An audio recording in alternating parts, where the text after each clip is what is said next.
ลาด้วยฉะนั้นเนาะให้คิดอย่างนี้ให้คิดดีๆศาสนาพุทธนี้ยังมั่นคงอยู่ประเท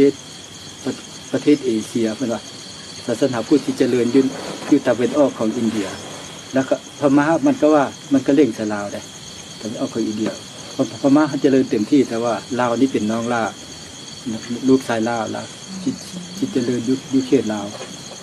แผ่นดินอยู่ติดกันทั้งของสองฝากฝั่งนี่เป็นดินลาวเพราะว่าต่อไปแล้ว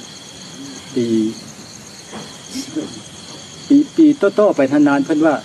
อันแค้นเชียงใหม่แปลว่าแค้นเชียงใหม่เม็ดข้าวใหญ่พระแก้วมรกตเมื่อศาสนาที่เจริญอยู่ในเวียงจันทน์เม็ดข้าวใหญ่แค้นเชียงใหม่พระแก้วมรกตในเสด็จคืนสู่เวียงจันทน์ปีจอต้องปีกุ่นครับปีจอทั้ง5คนจะเฮาก็บ่รู้จักถ้าเฮามีบุญก็เห็นตำนานนิทานเพิ่นว่าเล่าไว้นิทาน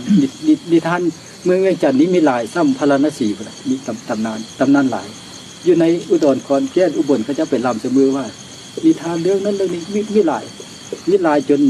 นนับบ่ค่อยนะมีนิทานหลายแต่คนรุ่นหลังนี่เขาจะบ่ได้อ่านนิทานแล้วบ่รู้จักตำนานเรื่องนี้เพราะว่าลืมแต่เรียนหนังสือบ่ลืมแต่เบิ่งหนังพวกใหญ่เพราะว่าก็บ่รู้จักเนาะ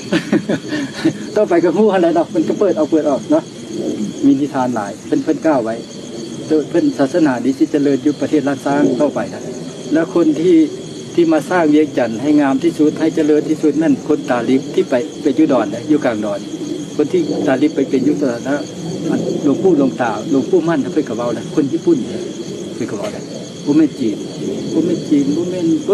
หยังดอกบ่แม่นอเมริกาบ่แม่นหยังคนตาลิบที่มาสร้างประเทศลาวให้หุ่งให้งามนี่คือเฮือนเขานะงามสะอาดแล้วก็มันก็ให้คนลาวได้พวกที่มาสร้างแล้วมีที่ญี่ปุ่นหลวงปู่มั่นก็เว้าได้วันนี้ขอความสุขความเจริญให้ญาติโยมได้รับแต่ส่วนบุญกุศลนี้จะให้มีจิตใจบริสุทธิ์มั่นคงไปเท่า